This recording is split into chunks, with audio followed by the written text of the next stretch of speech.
Shooting ആരംഭിക്കുന്നതിന് തൊട്ടു മുൻപാണ് അറിയുന്നത് ഈ കഥയ്ക്ക് മറ്റൊരു സിനിമയുമായി സാമ്യമുണ്ട്. പരിമിതമായ സമയത്തിനുള്ളിൽ മറ്റൊരു കഥ എഴുത്തുകാരൻ ഉണ്ടാക്കിയെടുക്കുന്നു. പിന്നീട് നടന്നത് ചരിത്രം. മോഹൻലാലിന് മികച്ച നടനുള്ള ആദ്യ ദേശീയ പുരസ്കാരം നേടിക്കൊടുത്തത് ഈ ചിത്രമാണ്. സിനിമയുടെ പേര് ഭരതം, തിരക്കഥ ലോഹിതദാസ്.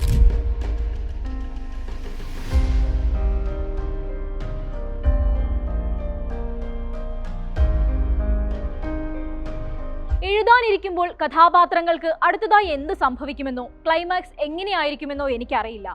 തുടക്കം മുതൽ അവസാനം വരെ ഞാൻ സ്വമേധയായി എഴുതിപ്പോകുന്നു. തന്റെ തിരക്കഥകളെക്കുറിച്ച് ലോഹിതദാസ് പറഞ്ഞതാണിത്.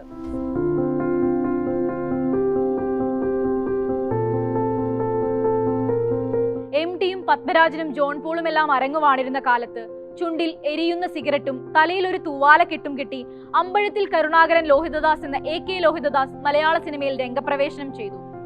1987 സിബി മലയിലിന്റെ തനിയാവർത്തനം എന്ന ചിത്രത്തിന് തിരക്കഥ എഴുതിക്കൊണ്ടാണ് ലോഹിതദാസ് മലയാള സിനിമയിലേക്കുള്ള ചവിട്ടുപടി കയറുന്നത്.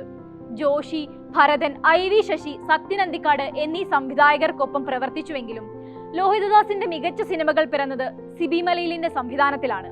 കിരീടം, ചെങ്കോൽ, ഭരതം, കമലദളം, ദശരഥം, ഹിസ് ഹൈനസ് അബ്ദുള്ള തുടങ്ങി ലോഹിതദാസ് സിബി മലയിൽ കൂട്ടുകെട്ടിൽ പിറന്നത് അത്രയും ക്ലാസിക്കുകളാണ്.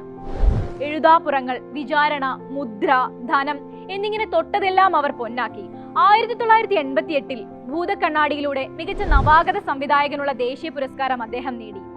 40ഓളം തിരക്കഥകളും 12 സംവിധാന സംരംഭങ്ങളുമായി 20 വർഷം കൊണ്ട് മലയാള സിനിമയിൽ ലോഹിതദാസ് തന്റെ പേരടയാളപ്പെടുത്തി. 6 സംസ്ഥാന അവാർഡുകളും 10ലേറെ ഫിലിം ക്രിട്ടിക് അവാർഡുകളും അദ്ദേഹം നേടി.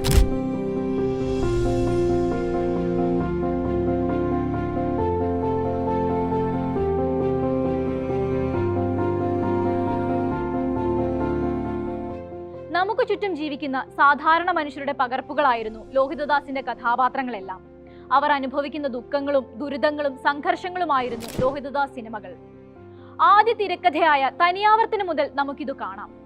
ജീവിതത്തിനു മുന്നിൽ തോറ്റുപോകുന്ന, പ്രതീക്ഷകളും പ്രണയവും സ്വപ്നവും നഷ്ടപ്പെട്ട നിസ്സഹായരായ നായകന്മാരെ ലോഹി സൃഷ്ടിച്ചെടുത്തു.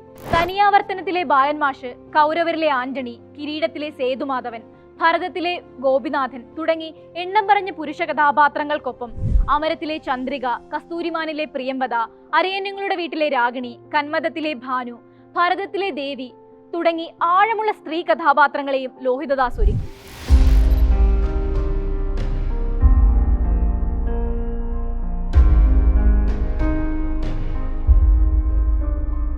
ലോഹമൊരുക്കുന്ന മൂശാരിക്ക് വെങ്കലത്തിലൂടെയും മത്സ്യത്തൊഴിലാളിക്ക് അമരത്തിലൂടെയും സൂത്രധാരനിലൂടെ വേശ്യത്തെരുവിനും ജോക്കറിലൂടെ സർക്കസ് കൂടാരത്തിനും മലയാള സിനിമയിൽ ഇടമുണ്ടെന്ന് കാണിച്ചു തന്നത് ലോഹിതദാസാണ്.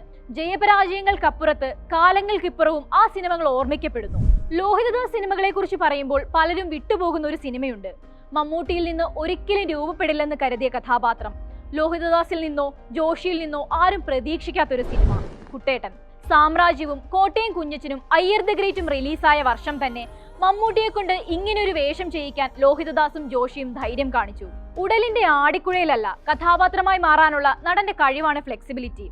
ഫ്ലെക്സിബിലിറ്റിയുടെ പേരിൽ മമ്മൂട്ടി വിമർശിക്കപ്പെടുമ്പോൾ ലോഹിതദാസ് പറഞ്ഞത് ഇങ്ങനെയാണ്: മമ്മൂട്ടിയുടെയും മോഹൻലാലിന്റെയും സ്റ്റാർഡമല്ല, അവരിലെ നടന്മാരെയാണ് എനിക്ക് വേണ്ടതെന്ന് പറയാൻ ലോഹിതദാസ് അന്നേ ധൈര്യം കാണിച്ചു.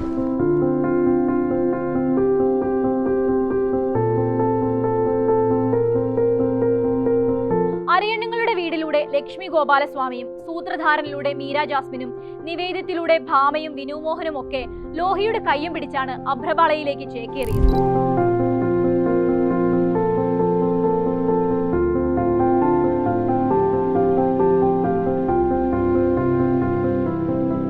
തിരക്കഥാകൃത്തായി നേടിയ വിജയം പക്ഷേ സംവിധായകനായി നേടാൻ അദ്ദേഹത്തിന് കഴിഞ്ഞില്ല. അവസാന ചിത്രങ്ങളിൽ പലതും സാമ്പത്തികമായി പരാജയപ്പെട്ടതും കസ്തൂരിമാൻ തമിഴിൽ നിർമ്മിച്ചതും ലോഹിതദാസിന് ബാധ്യതയായി.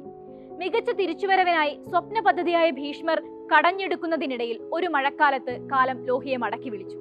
2007 പുറത്തിറങ്ങിയ നിവേദ്യം അദ്ദേഹത്തിന്റെ അവസാന ചിത്രമായി.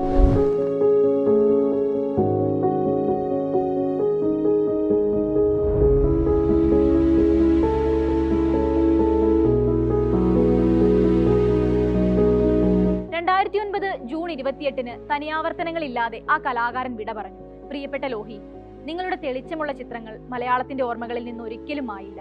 കാലം എത്ര കഴിഞ്ഞാലും.